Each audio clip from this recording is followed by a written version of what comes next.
मैंने पूरी चर्चा आदरणीय रविंद्र जी की सुनी है और जो वीडियो स्वामी विवेकानंद जी ने ऋषि वाच के साथ बना करके भेजा है उसे भी पूरा सुना है। विशेष प्रसंग बहुत अच्छा रविंद्र जी ने अपने प्रमाणों के सहित उस पर दिया है विवेचन, तो उस पर अब ज्यादा कुछ कहने की आवश्यकता नहीं है। दूसरी बात यह है कि वही उदाहरण उन्होंने पहले अपने लेखन में प्रस्तुत किए थे और वही उदाहरण उन्होंने उसमें एक दो बढ़ा करके कुछ कुतर्क जोड़ करके उसमें जो है उपस्थित किए हैं। इससे ज्यादा उसमें कुछ नहीं है।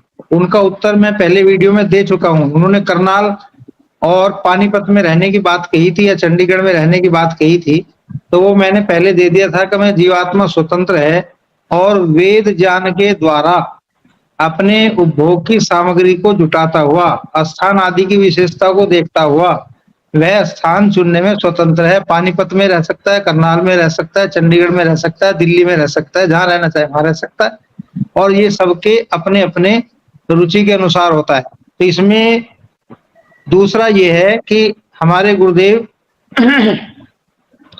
स्वामी देवव्रत जी व्यायामाचार्य, उन्होंने कल भी मेरी वार्ता हुई, उन्होंने कहा मेरा मेरा जो निजी मत है अपना वो ये है कि मैं बहुकुंडीय का समर्थन नहीं करता।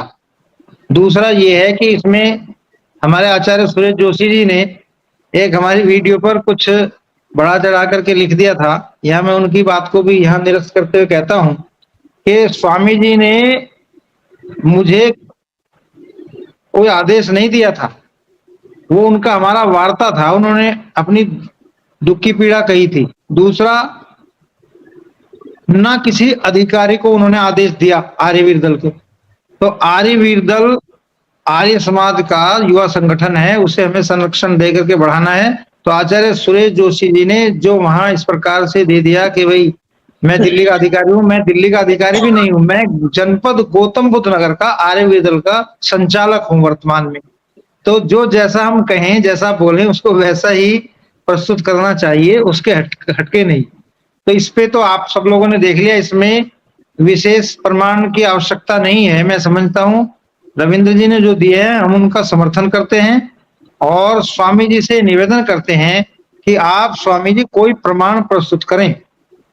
प्रमाण पहला ही उन्होंने दिया था कि जो उसमें 16 अवयव हैं न्याय दर्शन में, पहला प्रमाण है।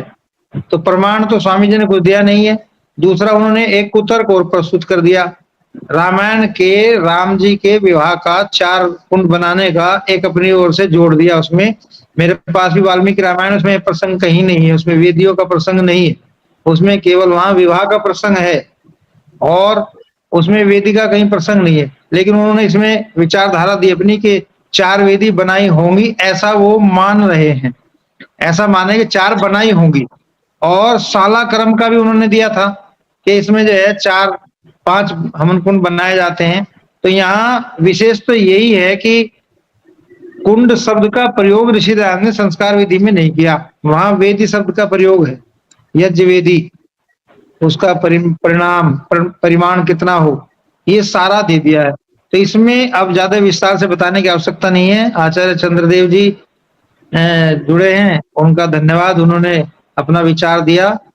और इस प्रकार से हमारे डॉक्टर कृष्णपाल जी हैं, उनका दर्शन हुआ और सभी ने अपने विचार दिए।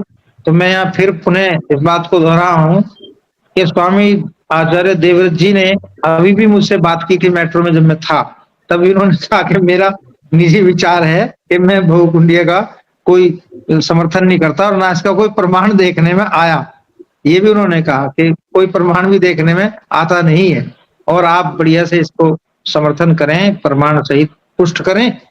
इसमें विशेष आपको यानी कि वो रहेगी। और उसमें जो स्वामी जी हैं, जैसा कि दयानंद जी पर प्रश्न करना, ये हमें बड़ा हास्यास्पद लगता है। वो कहते हैं क्या स्वामी दयानंद जी जो कहेंगे वही हम करेंगे और वही जो प्रमाण करेंगे वही मानेंगे। तो इससे आप सब विद्वजन विचार कर लेंगे कि इसमें कुछ दम्भ झलकता है मुझे, क्योंकि स्वामी जी को ऐसा वाक्य नहीं बोलना चाहिए।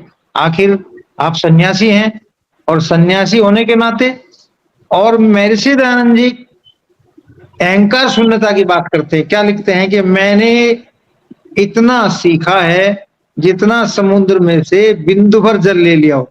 क्यों? विद्या गई अनंता, विद्या तो अनंत है और उसने एक जन्म जन्मांतर में सीखा नहीं जा सकता, उसके पार को नहीं पाया जा सकता। इसीलिए ऋषिदान कितनी अहंकार शून्यता की बात करते हैं और वो हमारे आदर्श हैं। विद्या ददाति विनयम। बहुत सुंदर। विद्या ददाति विनयम, ये भी श्लोक है, विद्या ददाति विनयम विनयम ददाति पात्रता। तो ये कहने का तात्पर्य ये है कि सन्यासी होते हुए स्वामी विवेकानंद जी से हम यहाँ यही निवेदन करेंगे कि आप आर्य जगत के उच्च कोटि के विद्वानों में गिने जा रहे हैं। आप जो प्रमाण करेंगे उसे जन सामान्य ठीक मान करके आपका अनुमोदन करता है। तो आप ही अगर भ्रांति युक्त विचार देंगे, न्याय संगत नहीं देंगे, तो ये ठीक नहीं होगा। आपने न्याय दर्शन की बात की, न्याय दर्शन हमने पढ़ा है, कई बार पढ़ा है, और भी कई विद्वान लोगों से बात हुई। वो कहते हैं जी ये तो दम्भ भरी बात है कि 20 साल में न्याय दर्शन पढ़ा जाएगा। कौन सा उनका तर्क है 20 साल में न्याय दर्शन पढ़ा जाएगा? 20 साल में इतने पुराने विद्वान हुए, सबने किसी ने इसमें ऐसा नहीं दिया कि 20 साल में पढ़ा जाता है न्याय दर्शन। 20 साल में तो कहीं कोई प्रसंग ही नहीं आता। और फिर ये अपनी बुद्धि कौशल और क्षमता के ऊपर होता है। एक विद्यार्थी उसको बहुत जल्दी से पकड़ जाता है, एक विद्यार्थी 10-20 बार में नहीं पकड़ पाता। तो हो सकता है स्वामी जी के साथ भी कुछ ऐसा रहा हो कि वो पकड़ने में अपने होता है, अलग अलग होती है, वो अपनी अपनी विचारधारा सबके कर्मानुसार सिद्धांत के अनुसार होता है।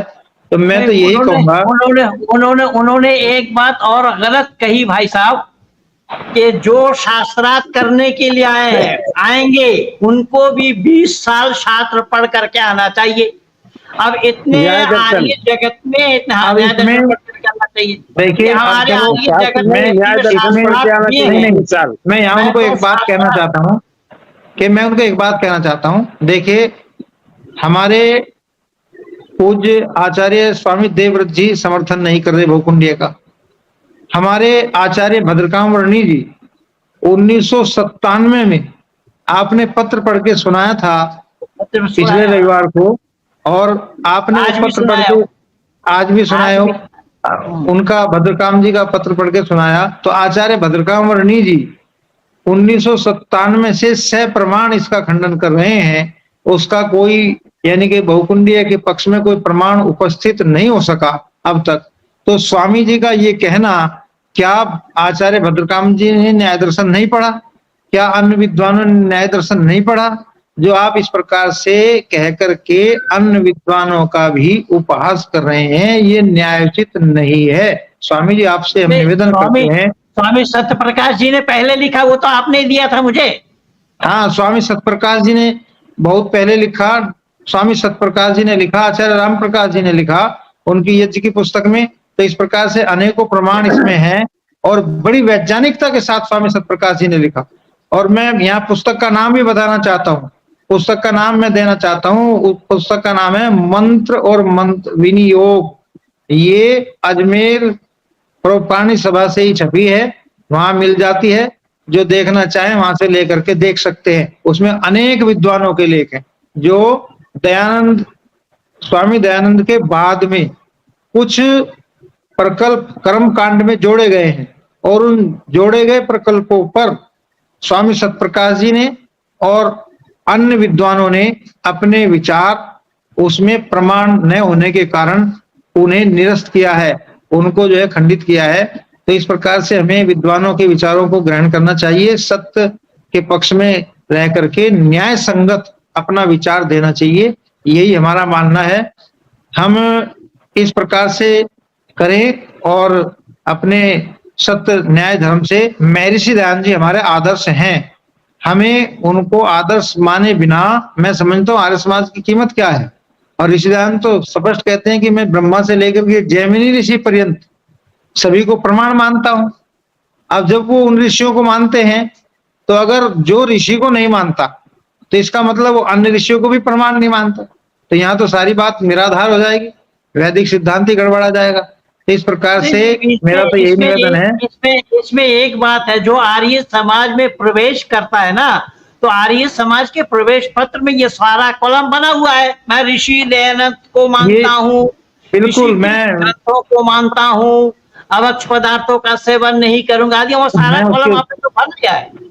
मैं सारा उसके सिद्धांतों के अनुसार कार्य करूंगा, जड़ पूजा अवैधिक कार्य नहीं करूंगा, ये सारा उसमें प्रमाण है, लिखा हुआ, ये सारा लिखा हुआ है। उन्होंने स्पष्टता के साथ रखी है। तो रविंद्र जी का बहुत बहुत धन्यवाद कि उन्होंने आपने बड़ी गंभीरता के साथ, क्योंकि आज मुझे भी दिन में समय नहीं मिला और मैं कहीं कार्यक्रम में दिल्ली में था। मैंने बताया था पंडित जी को, मैंने कहा मैं सागरपुर में रहूंगा कार्यक्रम में, वहां से निपटने के बाद उन्होंने क्या बोला और रविंद्र जी ने जवाब क्या दिया, वो मैं 1 मिनट में बोलना चाहता हूँ। उन्होंने बोला है कि क्लास में विद्यार्थी तो पंडित जी मैं अपनी बात को विराम कर दूं यहाँ।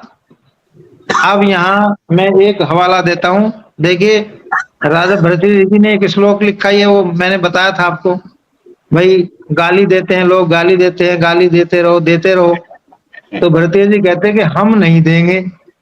क्यों? क्योंकि जिसके पास संसार में जो होता है वो वही देता है। हमने संसार में किसी को खरगोश के सींग देते हुए नहीं देखा। तो इसीलिए पंडित जी आप भी घबराए मत करो, जो गाली दे रहा है उसे देने दो, जो बुरा कह रहा है उसे देने दो। आप जो है हम नहीं देंगे अपनी तरफ से, क्योंकि हम आचार्य लोग हैं। हम जो है हमारे प्रति विद्वत्व का भाव जुड़ा है, तो हम अपने भाव को समाप्त नहीं करेंगे, ना हम किसी के प्रति हिंसित भाव होने देंगे। ऐसा हमारा प्रयास रहेगा। हम सभी विद्वजनों का सम्मान करते हैं, वो चाहे पक्ष के हों चाहे प्रतिपक्ष के हों, सबको हमारा नमस्ते है। और हम उनसे यही निवेदन करेंगे कि आप सत्यता की पुष्टता से प्रमाण प्रस्तुत करें तो आपका स्वागत है, अन्यथा कोई कुतर्क इस प्रकार से दे करके अन्य विद्वानों का भी उपहास ना करें। बस यही आपसे निवेदन है। दूसरा मैं ये कहना चाहूंगा कि भाई पंकज आर्य जी हमारे आयुर्वेद दल का बड़ा काम कर रहे हैं और आप उनका सहयोग करें सब प्रकार से, और सहयोग करके आगे से वो भी प्रशिक्षण के रूप में इस यज्ञ आदि को करेंगे और ये कार्यक्रम बढ़िया से चलेगा।